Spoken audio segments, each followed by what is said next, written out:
In 1935, 500,000 people woke up and discovered they were no longer citizens of the country where they had been born. They had committed no crime. They had broken no oath. They spoke the same language as their neighbors, bought bread at the same bakeries, cheered for the same football clubs. But a signature on a piece of paper turned every single one of them into a stranger inside their own homeland. And the most terrifying part was not the law itself. It was the silence of those who watched. To understand the terror that descended upon Germany's Jews that year, we first need to understand how deeply they were woven into the fabric of the nation that rejected them. The Jewish community in Germany was not a population on the margins. It was, by virtually every measurable standard, one of the most integrated in the world. The census of 1925 recorded roughly 565,000 people of Jewish origin in the country, representing less than 1% of the total population. The overwhelming majority lived in major cities. In Berlin alone, there were approximately 180,000.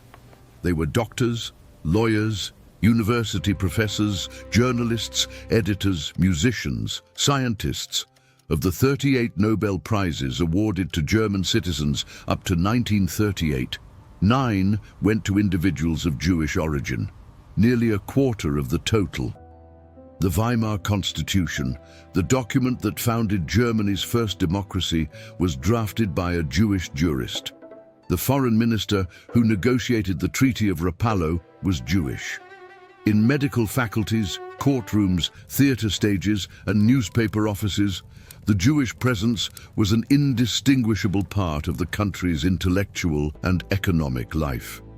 Integration went far beyond the professions.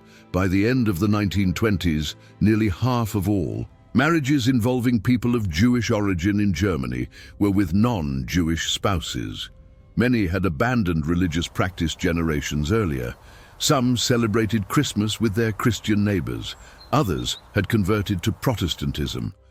Entire families no longer identified as Jewish in any practical sense. The boundary between Jew and German in everyday life had become so faint that for many it was invisible.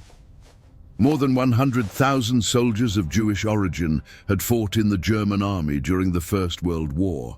12,000 of them died on the battlefield, wearing the same uniform as their compatriots. Veterans decorated with the Iron Cross considered themselves German before anything else. The idea that the state might one day declare them foreigners seemed, until just a few years earlier, an absurd impossibility. But prosperity and visibility were a double-edged sword. The same concentration in prestigious professions that demonstrated integration also fueled resentment. When the economic crisis of 1929 devastated Germany, throwing millions into unemployment and poverty, propaganda found fertile ground. The National Socialist Party, which in 1928 had won only 3% of the vote, surged to 18% in 1930 and to 37% in 1932. Anti-Semitism was not a footnote in the Nazi platform, it was its beating heart. And when the party seized power in January of 1933, the machinery of exclusion began operating with a bureaucratic efficiency the world had not yet witnessed. The process was not instantaneous. It was gradual, methodical, and deliberate. Each restriction was presented as reasonable, each law as necessary, each prohibition as temporary. The first major public action came in April of 1933, when the regime organized a nationwide boycott of Jewish-owned businesses. Uniformed stormtroopers stationed themselves outside shops, medical offices, and law firms. Signs demanded that Germans not buy from Jews. Customers who ignored the boycott were photographed, publicly shamed, sometimes assaulted. That same week, a law purged all civil servants of Jewish origin from government positions. Professors were dismissed from universities. Judges were removed from courts. Doctors lost the right to practice in public hospitals. Within months, democracy was dismantled and the country became a single-party police state. And Germany's Jews began to realize the storm would not pass. Throughout 1933 and 1934, persecution operated along two parallel tracks. On the legal track, dozens of decrees progressively restricted Jewish participation in public life. One, law capped the presence of Jewish students in schools at a maximum of 1.5% of enrollment. Another barred Jews from owning or managing farmland. On the extra-legal track, stormtroopers and party militias conducted campaigns of intimidation, beatings, and property destruction that the authorities pretended not to see. Terror had two faces: bureaucracy and violence, and the two worked in concert. But it was in September of 1935 that the machinery made its most decisive leap. During the party's annual congress in Nuremberg, the regime convened an extraordinary session of parliament, then composed entirely of Nazi representatives. In a single evening, two laws were hastily drafted, debated for mere minutes, and approved unanimously. The first, the Reich Citizenship Law, declared that only persons of German or kindred blood could be citizens of Germany. With a single sentence, 500,000 human beings lost their citizenship. They were demoted to the status of state subjects, without political rights, without the right to vote, without access to public office. The second law, the law for the protection of German blood and German honor, prohibited marriages and sexual relations between Jews and non-Jews. Any violation was classified as racial defilement and punishable by imprisonment. Jews were forbidden from employing German women under the age of 45 in their households. They were forbidden from flying the national flag. In November, a supplementary decree defined with bureaucratic precision who was legally Jewish: anyone with 3 or 4 Jewish grandparents, regardless of their religious practice, their personal faith, their identity. Persecution was no longer aimed at what people believed. It was aimed at what they were by birth. The racial definition created a Kafkaesque nightmare. Entire families who had considered themselves German for generations discovered they were, under the new classification, Jewish. People who had never set foot in a synagogue, who celebrated Christian Easter, who had baptized grandchildren, were reclassified overnight. The regime created intermediate categories of grotesque complexity. Individuals with 2 Jewish grandparents who did not practice Judaism and had no Jewish spouse were classified as first-degree mixed race. Those with a single Jewish grandparent were second-degree mixed race. An entire industry of licensed genealogical researchers sprang up to meet the desperate demand of Germans who needed to prove their non-Jewish ancestry. Baptismal certificates from previous generations became survival documents. Human identity was reduced to an arithmetic fraction of blood. The Nuremberg laws did not directly kill anyone. They did something different. They built the legal framework that made total exclusion not just possible, but lawful. And the most devastating consequence was the chain reaction they triggered across German society. The laws functioned as a permission signal. Companies that had previously hesitated to fire Jewish employees now had legal cover. Sports clubs, professional associations and student unions expelled their Jewish members with a zeal that exceeded official requirements. Historians call this phenomenon cumulative radicalization. Society did not merely obey the laws, it spontaneously surpassed them. Shopkeepers who continued to serve Jewish customers were reported by neighbors. Wholesalers who maintained business ties with Jewish merchants were forced to march through the streets wearing signs around their necks, identifying them as traitors. Social exclusion preceded and exceeded legal exclusion. The daily life of a person of Jewish origin in Germany in 1935 became a succession of calculated humiliations. Signs forbidding Jewish entry multiplied in restaurants, public swimming pools, parks, hotels, and cinemas. Park benches were marked to designate them exclusively for Jews, segregating them from other citizens in the most trivial of everyday acts. Sitting in the sun. Jewish. Children who had recently played alongside classmates in schoolyards were progressively isolated, ridiculed by teachers and assaulted by peers who repeated slogans learned at home and from propaganda newspapers. In classrooms across Germany, racial theory became a mandatory subject.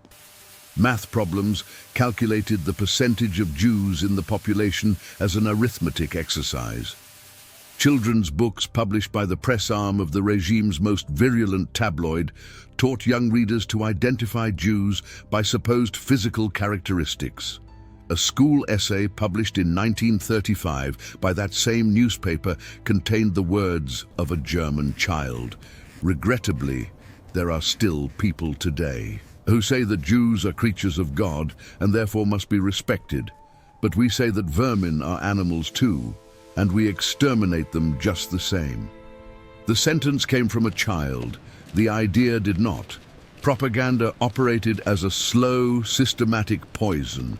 Red display cases exhibiting the regime's most infamous anti-Semitic newspaper were installed on street corners, at train stations, and in public squares across Germany.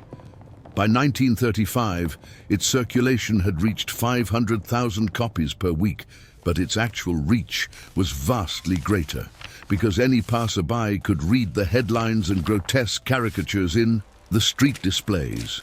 The newspaper did not attempt to persuade through arguments.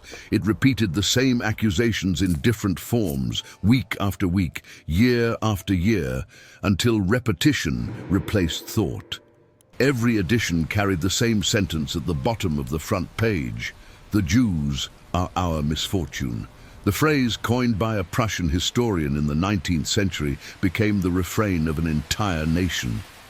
Social isolation was perhaps the deepest wound. Neighbors who had shared decades of daily interaction gradually stopped greeting their Jewish acquaintances on the street. Dinner invitations ceased. Phone calls went unanswered. Loneliness did not. Arrive like a storm. It arrived like a tide that rises inch by inch until the ground disappears. A professor of Romance languages at the University of Dresden, a decorated veteran of the First World War who had converted to Protestantism more than 2 decades earlier, recorded in his secret diary the relentless tightening of the noose. In 1935, he was summarily dismissed from his professorship. He lost the right to use the university library. He lost his academic title. After a few years, most of his friends had abandoned him. He wrote that he knew he was living in a hostile world. That sense of isolation, gradual and ever-growing, affected them psychologically as well. For many, emigration seemed the only way out. But the regime turned the act of leaving into yet another form of dispossession. Those who attempted to emigrate faced a deliberately labyrinthine bureaucracy. Assets were confiscated. Properties were sold at a fraction of their value to state-designated buyers. Special emigration taxes drained the last savings of departing families, and even those who managed to gather the necessary documents found doors closed on the other side. Most countries imposed strict immigration quotas.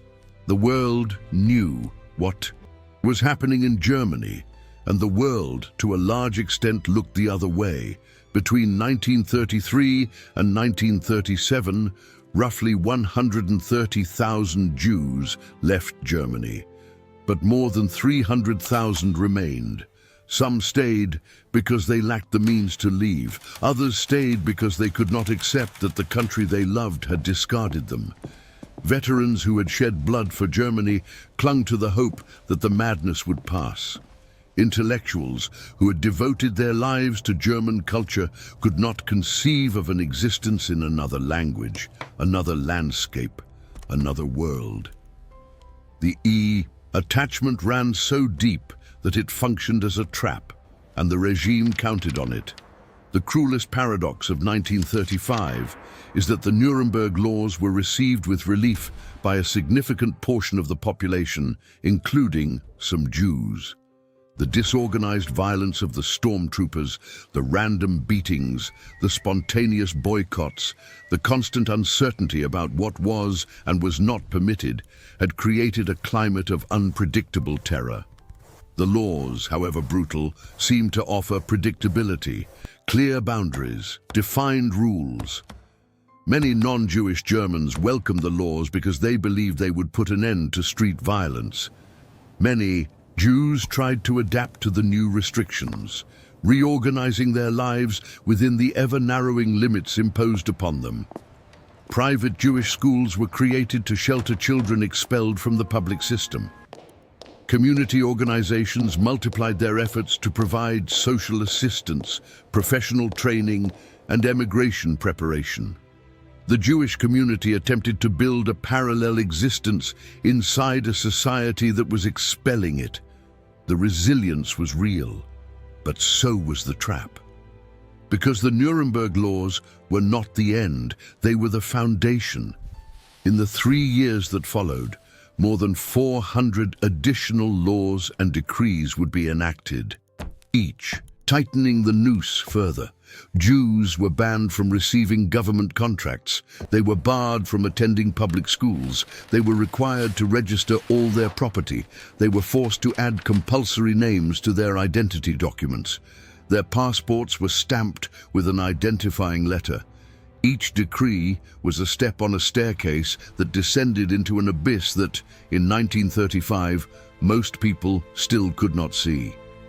The legal structure built that year was not designed merely to exclude.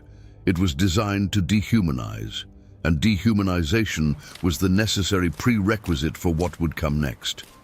There is an uncomfortable lesson in this chronology. The persecution of Jews in Germany did not begin with concentration camps or gas chambers. It began with laws, with bureaucratic definitions, with forms, stamps, certificates, and classifications. It began with the legal redefinition of who belonged and who did not. It began when a society accepted that a segment of its own members could be legally demoted to the status of non-citizens. And it began, above all, with silence. The silence of neighbors who looked away, the silence of institutions that followed orders without protest, the silence of countries that closed their borders. Silence is not neutral. Silence is a choice. And in 1935, silence was an accomplice. The question that 1935 leaves us with is not about the past. It is about the present. What happens when a state decides that a portion of its own population does not deserve equal rights? What happens when bureaucracy becomes the instrument of dehumanization? And what happens when the majority accepts this as the new normal? These questions do not belong only to the Germany of the 1930s. They belong to any society that allows the legal exclusion of a group to be treated as an administrative matter rather than a moral catastrophe. Exclusion never stays where it begins. I am Tim, watching the past so we can understand the present, and together we keep history coming alive. See you in the next era.